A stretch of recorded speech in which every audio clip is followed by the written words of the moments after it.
today's tutorial, I'm going to show you how to change your date and time settings on your Acer laptop, tablet, or desktop computer.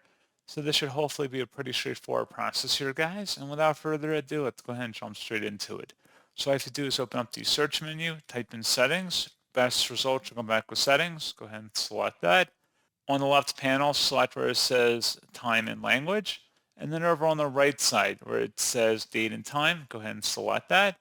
And then if set time automatically is toggled on, you have to toggle that to the off position. And then there should be an option underneath that says set the date and time manually. You go ahead and select change and then input whatever desired information you want in here for the date as well as the time just by clicking inside these fields. Select change to confirm, and that's what you have to do. So pretty straightforward process, guys. And as always, thank you for watching. I do hope that was able to help you out, and I do look forward to catching you all in the next tutorial. Goodbye.